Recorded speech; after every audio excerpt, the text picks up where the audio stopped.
Hello and welcome to the Event Planners Workshop.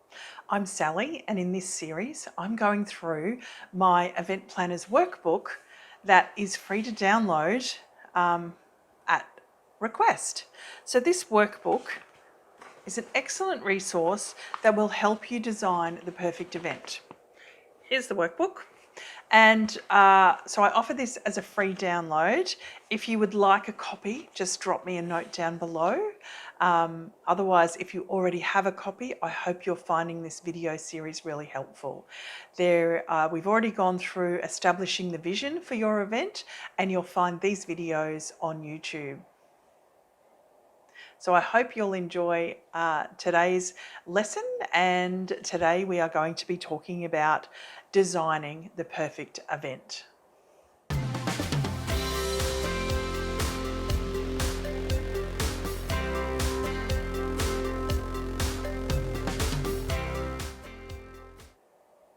So designing the perfect event. The design is the expression of the goals and objectives of your event. So you might recall previously we worked out why we're doing what we're doing, who we're doing it for, what we hope to achieve, and what are those specific outcomes. So now we're going to start getting into, well, how do we do this? What does this look like?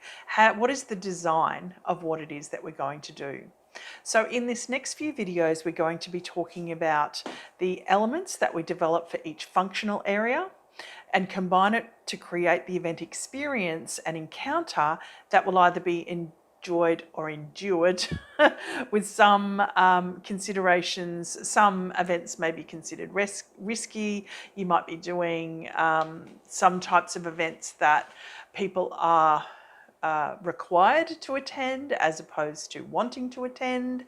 So you might be doing first aid courses, for example. You might be doing board meetings, annual general meetings, business meetings, that kind of thing where people are required to attend. It's not necessarily a fun event that they're coming to, but you still want to make it a great experience for them. Do your best to work at your events like it is the most amazing experience that you want your audience to have. What is the best thing that you can provide for them? Even if it's a business meeting, even if it's, let's say you're an executive assistant, and you need to bring the team together. There's 30 people in your team. It's your job to set the meeting and create the environment for people. Before you start rolling out the standard plan for your event, actually think about the audience and how can you make it a better experience for them. And you know what? In an office, that might be as simple as checking the air conditioning. How many times have we been in a business meeting and we're freezing? We're freezing cold. We can't concentrate because we're freezing cold. So this is where we're going to get into the environment, designing the event, and a variety of different things. So event design includes content. So content design management, which is what topics are we talking about? What is the format? Who are the presenters? And to achieve the communication objectives and educational obligations of the event project. So what is it that we are designing here? What's the content that we're going to deliver to our audience? Secondly, we're going to look at entertainment. So entertainment design encompasses the sourcing, selection and control of suitable entertainment, any ancillary programs, extra events, that kind of thing, any recreational activities for the event project, and coordinating the support requirements for those entertainers and activities in a manner that delivers the desired entertainment experience, but also gives the people who are performing their best chance to do their best work. And I can't impress this enough on you. If the performer or entertainer or MC needs to do a whole bunch of logistics work when they arrive at your event, you're not giving them the time to do their best work. So you want to treat this person, no matter who they are, no matter where you see them on the scale of importance, you want to make sure that they have the opportunity to prepare themselves to deliver their best work. Let's say it's an MC. A lot of us have an MC at our events. We may not have a big band or performers or dancers or things like that. Of course, we all sort of kind of know what to do with those people. They need a green room, etc. And we seem to psychologically we know what it is that they need, and we just leave them to do their best work. But things like MCs, presenters, demonstrators, we don't treat them the same way. And I think it's really important that we provide an environment where they're able to do their best work. So if you can give them a green room, give them a green room. Make sure they have an effective run sheet. Make sure they know what they need to do. If it's an MC, make sure they have a script. Make sure that they know as much as they can possibly know about the program.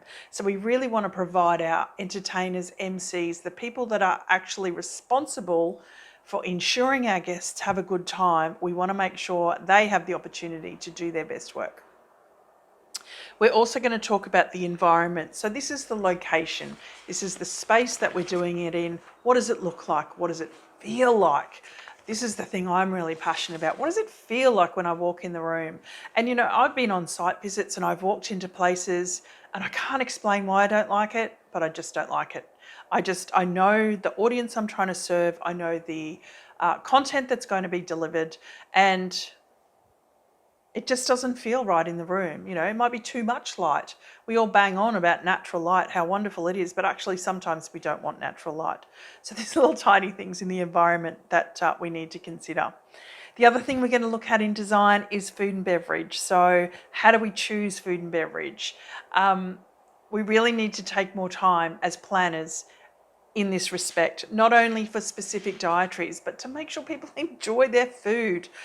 I don't know about you, but I'm a bit fed up with the chicken and fish, the steak and chicken, the steak and fish, the alternate drop.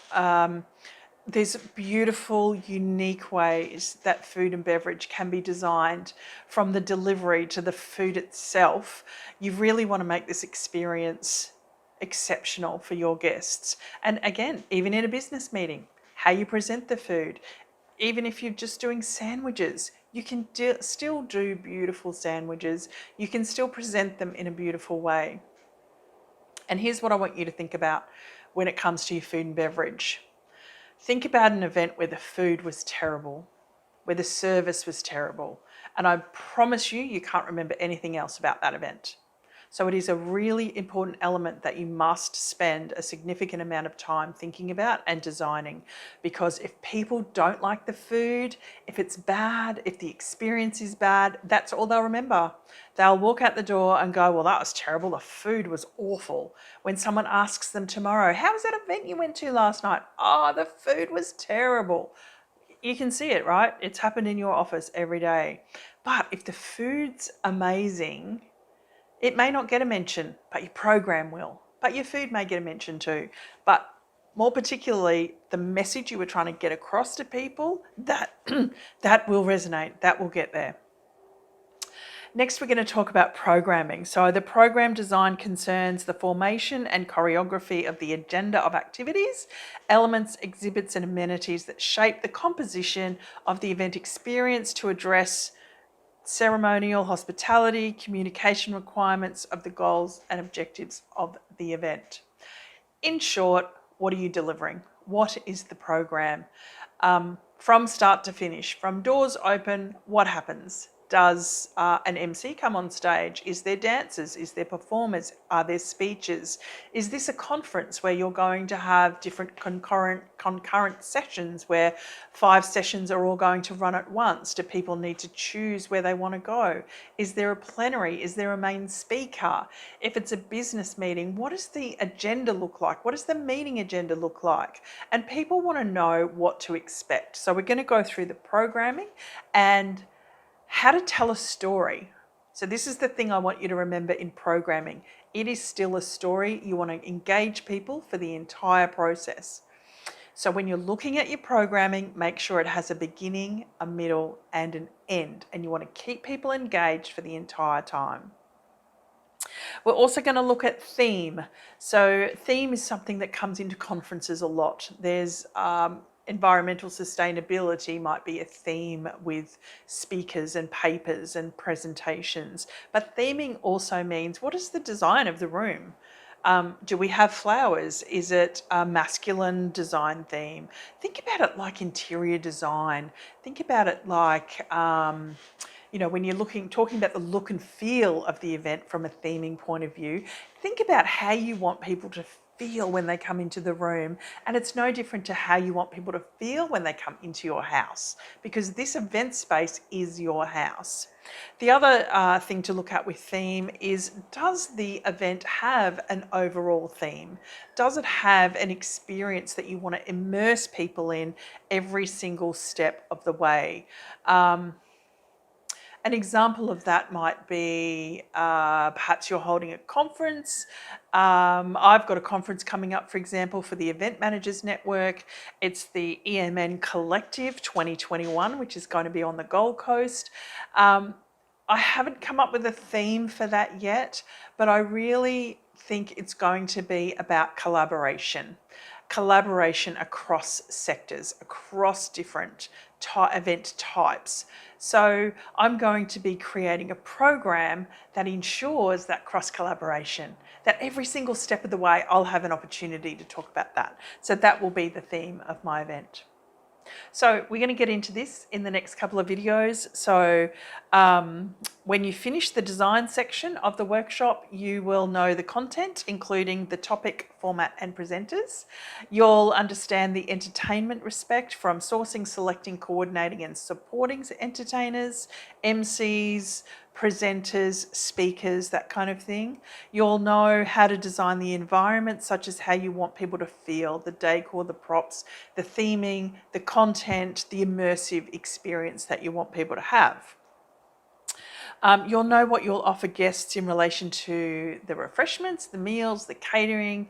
Again, whether you want them to have a food experience, whether you need them to be energized, whether you need them to feel loved and hugged. There's a whole bunch of different ways you can theme the food. What are you going to include in your program? What is your program going to have included in it? And what will be the theme? What the theme will be that supports the purpose, message, brand or objective. So we're going to get into designing in our next series of videos. So I hope you will continue to join me. Again, as I said, if you would like a copy of this workbook, drop a line below, send me a direct message, a private message. You can email me, sally@redlanyard.com.au, or find me on social media. I hope I see you again next time. And until then, best of luck with your event. And please, please get in touch with me if I can help you in any way. It's gotta be against the law to look this damn good.